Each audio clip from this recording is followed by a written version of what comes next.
Hi, family. My name is Jeffrey Bass Knight. I am the wise man, and I'm about to drop a few nuggets of wisdom on you today. And the topic is how I stopped using drugs. Let's get started. Okay, so I think it was divine intervention that had me to stop using drugs. On that day that I stopped, it wasn't that I planned to stop. I didn't wake up that morning thinking that I was going to go to and stop using drugs. This was my last day using. Nope, didn't wake up like that. What I did was I woke up and I went out and I went about my day as if I did every day for the last 24 years. You know, I went out to use, and I went out to get as high as I could, to use as many drugs as I could, you know, and I'm gonna tell you what a good day was. A good day was when I'd get me some dope, I'd get me some coke, I'd get me some pills, I'd drink me some alcohol, and that was a good day. So I spent all my days, entire day, getting high, you know. And so anyway, on this day, it was a regular day. And I never thought that would be my last day using. So I went about my day, and at some point during the day, I was compelled to stop. I was compelled. I didn't know it was about stopping. I was just crying real profusely down in a shopping center parking lot, which was a strip mall that we hung at. And when I began to cry, I had no idea why I was crying because I had money in my pocket. I had drugs in my pocket. I had all the paraphernalia that I needed in order to use. And so that wouldn't have been a time. I was standing in front of a liquor store to stop. Not for me, not that day. I usually thought about stopping when I was broke. And that just seemed to make sense to stop at that point, but not that day. So I called my wife. She came and got me and took me. I told her, look, I need you to take me to detox. And that's what she did.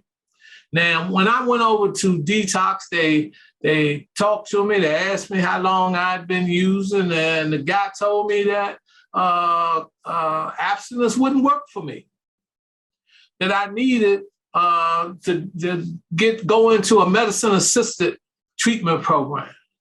You know, and that was how it began for me. So fortunately, my wife was with me, and she said, how you gonna tell him that he need to get on another drug to get off a drug? Let me see your supervisor. I want to talk to your supervisor. And when she said that to him, he got the scratching his head and he thought, and he said, okay, well, maybe this place here, this detox will accept you and might be able to help you out. And I went over there the next day. What happened was that when I got there, I knew that I had a problem. I was no longer in denial. My life was a mess. Future didn't look too bright. And I didn't know what to do. I thought I was going to die like that. I didn't have a clue. And I thought that the drugs was my problem. While I was there, I found out that the drugs wasn't my problem. That the drugs was just a symptom of the problem. The problem was me. And so in order for me to get something different, I had to do something different. So in order for me to stop using and stay stopped, then I had to do some work on myself. So this is what I done. I admitted and accepted that I had a problem and that I didn't know how to live life on life's terms. I introduced myself to some people, and they wasn't using, and they had a formula that was working for them. And so I believe that if I did what they told me to do, if I took the suggestions that they gave me, that like them, I could stop using and stay stopped, you know. I found the God of my understanding. Now, they gave me a liberty to do that. When they said that I could find a God of my understanding was because I figured God was pretty mad with me. Yes, once I did that, once I found the God of my understanding, and what that was the God that would love me just the way I am, not that one where my parents and my aunts told me that I was going to go straight to hell, that I was a heathen, and so I could never measure up to those standards. So I was given the benefit of finding a God that would love me just as I am, and that would meet me where I was at, and then elevate me to where he wanted me to be at. And so with that understanding, I became more comfortable with trusting God with my life. And that's what I did. I didn't know what to do. I had never went without using drugs for any length of time. And here it is now, all of a sudden, because drugs was my crutch. It was my way out. It was my way in. It was my everything. Everything that I ever did was drugs was involved in it.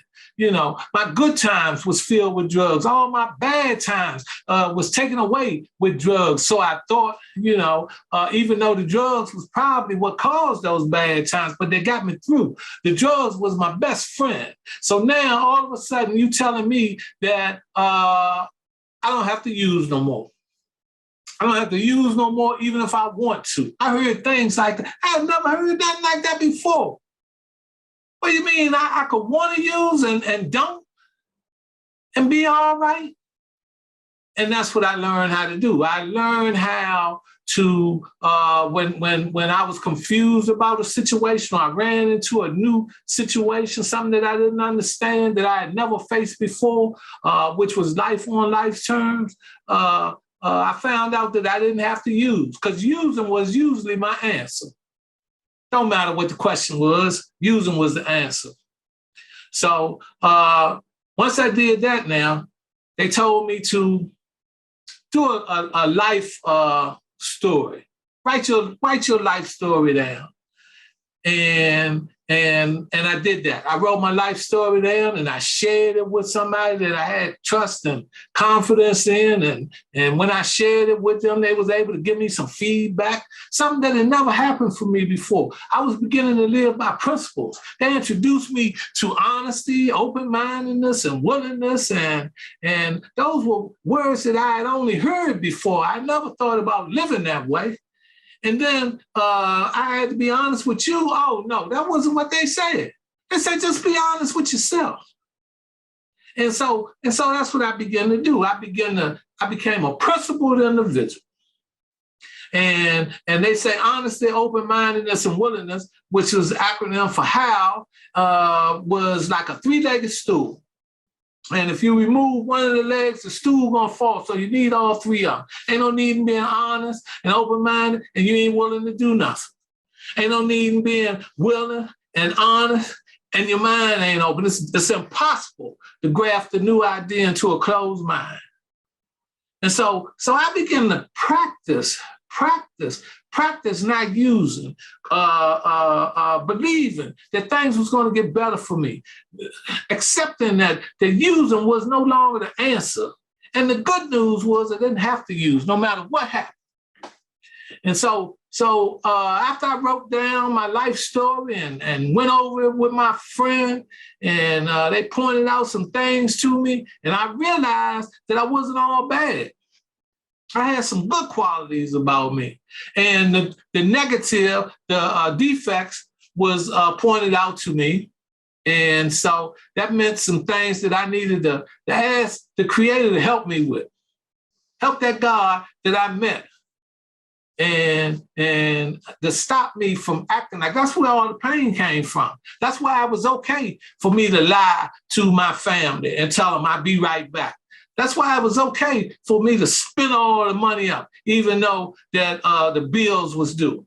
That's why it was okay for me not to contribute to my household, because they had a name for it. I was living in a defective character. I never heard nothing like that before. And it was part of my God-given character that was overworked. So I had to get down on my knees and ask God to remove those things that stand in the way of my usefulness, because that's why I'm here. My life ain't my own. For real, I was put here for a purpose. And my purpose is not only to be of use to God, but be of use to my fellow man. But I had to ask for the Creator to help me to be able to do that. And that's what I did. And then, so now I want to clean up my side of the street, because I heard a lot of people out there. Even though those people that I heard, I believe that they all deserved it. If they hadn't done what they done to me, then I wouldn't have done what I done to them. But the truth is, everybody that came in contact with me was in danger. And so I wrote down that life story. And as I wrote down the life story, I really talked about all the people that had done me wrong. And it was difficult for me to figure out somebody that I might have hurt. And I had to go back to that list that I made of all the people that done me wrong. And those were the very people that I needed to make amends to. And I proceeded to do that as the Creator presented the opportunity to me. My main thing at that time was to be willing. When the opportunity presents itself, that I wouldn't shy away from it. And so that's what I did, you know. And with each amends that I made, I was able to hold my head up higher, face the world, let the world know that I am Jeffrey. I'm not the same man that I used to be. I'm not proud of the way I used to live. And I might not be all that I want to be, but thank God I'm not what I used to be. And once I did that, and I learned how to keep those character defects that I told y'all about in check. That might be a new word to some people, but that's what it is. It's our natural instincts. Like, for instance, it's okay to be ambitious, but ambition can turn to greed. And a greedy man is never satisfied. Once it turns to greed, then it is a defect of character. Okay, so anyway, I have to look at myself on a regular basis. That's something that I didn't do. I didn't look at myself very much. I looked at you. And the way you was gauged where I was at. You know, and I tell myself things like, when I get that bad, I'm going to stop. When I start doing that, I'm going to stop. And that I would get that bad, and I'd look at somebody else and they was worse. And I'd say, when I get that bad, I'm going to stop. You know, so finally, here I am now. I have stopped using drugs for a substantial amount of time, for the first time in my life. And I'm feeling good about myself, and I want to keep that good feeling. I got a relationship with God now. And so because of that relationship, I wanted to nurture that relationship. So it's like I keep an appointment with God every day. I sit down and I meditate. And it was explained to me that prayer is sending the petition up, and meditation is waiting on the answer. You know, and I still my mind. I had to ask God to help me with that. I couldn't do it by myself. I prayed about it. And so I asked God, what is it that you want me to do today? You know, and I wait for the answer. Sometimes it don't come right away. Then sometimes it's so plain that I can't deny that this is what I'm supposed to do today. So what I do as a rule is do the next right thing. Do the next right thing because it's the right thing to do. Yeah, that's what I do, you know. And every day I'm trying to figure out a way to help somebody else, to make somebody else smile, to make somebody else's life better every day.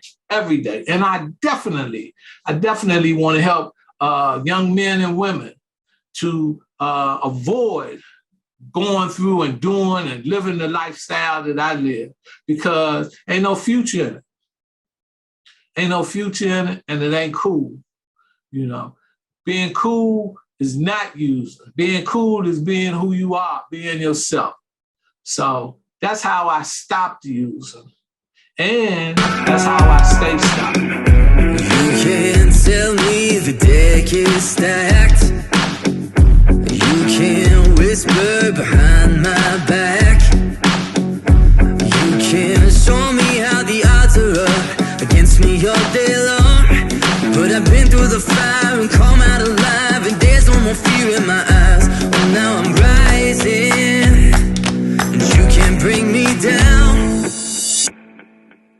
You can't stop me now.